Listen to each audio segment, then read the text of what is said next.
Winter descended upon Jasper Hollow in 1874 like a whispered secret, cutting through the air with the precision of old wounds. Frost clung to rooftops while an unnatural stillness settled over the auction grounds, where a barefooted woman balanced on weathered wooden planks, her torn shawl dancing in the bitter wind. Delilah Monroe was her name. Once celebrated as the most beautiful minister's child across 5 neighboring counties, she now endured hushed gossip too scandalous for Sunday service. Her gaze never swept the gathered crowd. Instead, she fixed her eyes on some distant horizon, as if summoning memories of the person she once was. Icy mud pooled beneath her bare solace. Her brown cotton dress, formerly elegant, now drooped with the weight of winter's bite and society's judgment. Though her hands rested clasped behind her, untethered yet imprisoned, they told their own story of captivity. Mayor Hal Pickens announced her value as if she were damaged grain. 30 cents to begin. Capable in the kitchen, maintains cleanliness, abstains from drink, possesses sound teeth. What offers do I hear, gentlemen? Silence stretched between them. A cynical laugh broke through, followed by another.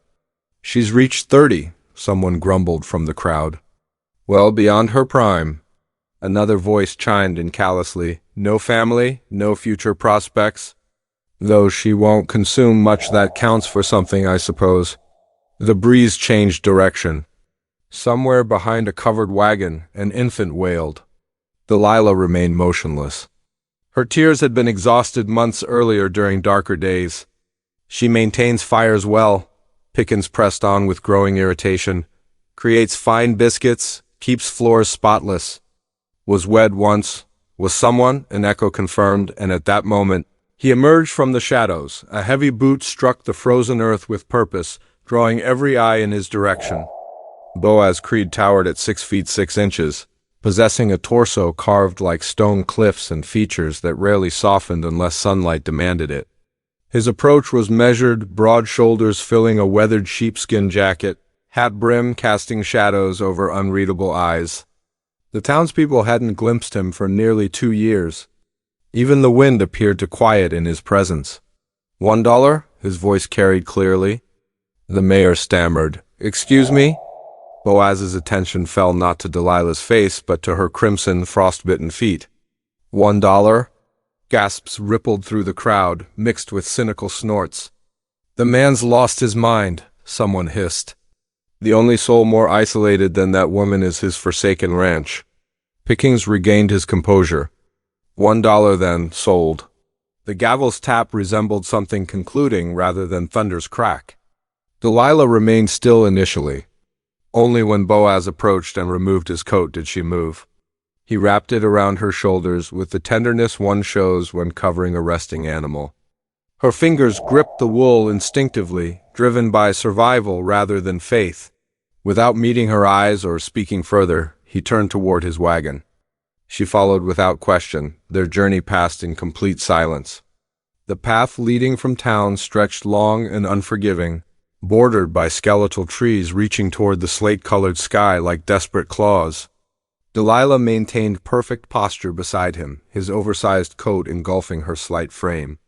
Though the sheriff had confiscated her shoes as payment, Boaz had thoughtfully placed a heavy blanket on the wagon floor. Allowing her frozen toes to gradually warm, he offered no conversation, merely guided them forward with leather reins wrapped around weathered hands. His jaw set as if restraining unspoken thoughts. Wind caught the edge of her shawl beneath his coat. "What made you do it?" she finally whispered, barely audible. "Required a cook," came the simple reply. She averted her gaze toward the passing landscape. Their destination appeared just as twilight approached. The structure wasn't magnificent, yet it stood with dignity, a single-level cabin nestled among rolling hills, encircled by cedar fencing and stubborn isolation. Chimney smoke curled upward. A horse rested in the nearby barn. The encompassing quiet pressed against one's chest with its intensity. He assisted her descent carefully, avoiding contact with her skin while steadying the coat as she stepped onto the icy walkway. Then he opened the door, gesturing her inside. The interior spoke of simplicity, a cooking stove, A single bed against one wall, a wooden rocking chair, a square dining table with one seat, a shelf holding two metal plates, a single cup, and a warm Bible. You'll rest there, he indicated the bed. I sleep in the barn most evenings. The warmth stays better inside anyway. She surveyed her surroundings. I believe you required a cook. He paused thoughtfully. I require peace more urgently. That evening she discovered canned beans and cornmeal, creating a stew with trembling hands. Her fingers recalled what her heart had forgotten, the art of nurturing others. He entered as she placed the pot down, ate quietly, then gestured. Sit as well. She complied. Spoon by spoon they shared the silence. His eyes never wandered inappropriately. Her tension gradually eased. Later, she found an additional blanket folded at the bed's foot, a hand-stitched quilt. Crude yet crafted with obvious care. She pulled it over her knees and wept so softly that even the crackling fire couldn't detect her sorrow. 3 dawns passed. She woke early each morning, clearing ash from the hearth, baking biscuits that failed to rise properly, but still carried the essence of home. He tended the horses, split wood, repaired a loose porch shutter without uttering a word. On the 4th day, visitors arrived. Old Dad Wilkins from town delivered salt and flour. Behind him stood his wife Tess, thin-lipped with sharp, calculating eyes. Well, Tess drawled, examining Delilah thoroughly, I observe she's settling in nicely. Delilah remained silent. Tess sniffed disdainfully. People are gossiping. They claim a man doesn't purchase a woman solely for kitchen duties. Perhaps you were always that type, Delilah. Even during your marriage, Boaz's voice sliced through her words like an axe through timber. Are you finished? Tess blinked in surprise. I was merely, you're finished, he repeated with deadly calm. The lad quickly grasped his wife's arm. We should go. After their departure, Delilah stood frozen near the flour sack. No tears came, no words emerged. She simply folded and refolded the towel in her hands repeatedly. That evening, she scrubbed the table until the wood grain showed raw beneath her efforts. When he returned from the barn, caught the stew's aroma, and washed before sitting, she placed his bowl before him, then retreated. You should have allowed her to continue. I wanted to hear everything. Boaz didn't raise his eyes. You've heard sufficient? I've endured worse. Her voice fractured. I lived through it. He looked directly at her then. You didn't deserve any of it. She blinked rapidly, then turned away before he could witness what his words accomplished within her. The following morning, she rose before sunrise, packed a satchel with a blanket, a biscuit, and the hand-stitched note reading, Gratitude for allowing me warmth. She moved toward the door. Boaz already waited there, coat on, arms folded. Departing? I don't belong in this place. He examined her packed bag, then her. You believe you belonged in that town? She offered no response. He stepped aside. Leave if that's your choice, though I'd prefer you remained. She hesitated. You mentioned needing peace. I still do. What if I destroy it? He nodded once, seriously. Peace isn't genuine if it cannot accommodate pain as well. She dropped the satchel. That evening, she prepared the table for 2. He added a second chair, handmade, uneven but sturdy. When she sat, it didn't rock. Later, outside, the sky transformed to pewter. Snow began falling again. He retrieved a water pail. She stirred the stew. Their eyes connected through the steam rising from the pot. Neither smiled, yet something shifted. Something melted as the fire dimmed and shadows crept up the walls. Delilah discovered a folded piece of parchment tucked beneath her plate. It was a church registry with one name scratched out. Another name, Delilah Monroe, written below in heavy, uncertain ink. Beside it, a single line. If you'll remain, build a chair beside me. Her hand shook. She glanced toward the door. Boaz Creed stood in the doorway, coat removed, hat in hand, watching her not like someone who possessed anything, but like someone finally prepared to offer everything. The days moved more slowly after that night. the kind of slowness that settles deep within and makes silence feel like home. Snow weighed heavily on the surrounding pines, softening everything harsh. Inside the cabin, warmth grew not merely from the fire, but from something else unspoken, tender, and uncertain. Delilah Monroe hadn't unpacked her history, nor had he requested it. Yet her shawl now hung beside his coat on the same hook, and her presence, once hollow with weariness, now felt like a hymn hummed in gentle light. She stirred stew in the iron pot while Boaz entered from the barn, boots muddy and shoulders damp from snow. His eyes found her beside the hearth. She didn't turn, but she sensed his gaze like someone measuring a wound he feared might heal accidentally. "It'll be ready shortly," she said without looking back. He nodded.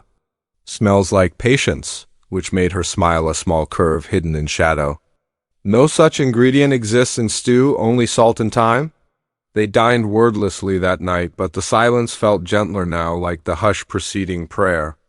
When he rose to place his bowl in the basin, she stood simultaneously. Their fingers brushed. Neither pulled away. It was contact without expectation. That evening she sat in the rocking chair, mending one of his flannel shirts by firelight. He observed her from the doorway, arms crossed. Her needle moved with practiced grace, eyes lowered in concentration. "You needn't sew for me," he said finally. "I understand," she replied. "That's precisely why I do." The room seemed to hold its breath. Outside, snow thickened into a hush that silenced even the coyotes' calls by week's end. The second chair had found its purpose. Her shawl no longer trembled when she moved. He no longer created space for her, he simply included her. She began baking bread on Fridays, placing a loaf at the table center like a flag. Between two nations that had ceased their war but hadn't yet declared peace, then the letter arrived, a folded page from the general store, delivered with a sack of potatoes. Tess Wilkins' handwriting, sharp as her tongue. Delilah read it twice, expression blank. "They claim I've bewitched you," she murmured, handing it to Boaz. "That I deceived a solitary man with soup and gentle eyes." He didn't read it. He simply crumpled it and fed it to the flames. "I wasn't solitary," he said. Her eyes met his. He added, "I was surviving." There's a distinction. Something twisted in her chest, then not pain, but something older, a recognition like a wound seeing its reflection. He went outside after that, splitting firewood with excessive force. She watched him through the window. Each axe swing was a sentence he couldn't voice. That night, she didn't sleep in the bed. She curled beside the fire on the floor, close to warmth but distant from him. In the pre-dawn hours, she wrote another note and packed her belongings again. This time she didn't weep. When she opened the door to leave, he stood there, coat unbuttoned, hat in hand. "The town doesn't want you," he said. "But I do." Her voice cracked like ice underfoot. "You said you needed a cook?" He nodded. "I did, then you provided quiet. Then you gave warmth. Now, I'm uncertain what I need except perhaps for you to stay." She looked down. "I've ruined everything, Boaz." "I repair things," he said. "Let me try with you." Wind blew between them. She stepped forward. He moved aside, not to halt her, but to let her choose. She stepped past him, not to depart, but to enter. This time, not just the house, but the life within it. They never discussed it again. Snow deepened. Days passed. He built her a stool beside the hearth. She hemmed him a gray wool scarf. He left apples on her pillow. She warmed his gloves before morning chores. It was courtship through crumbs and nails and breath shared in common spaces. One morning while she fed the hens, she heard his voice through the open window, low and strained. He knelt beside the bed, not the cot, his bed hands clasped.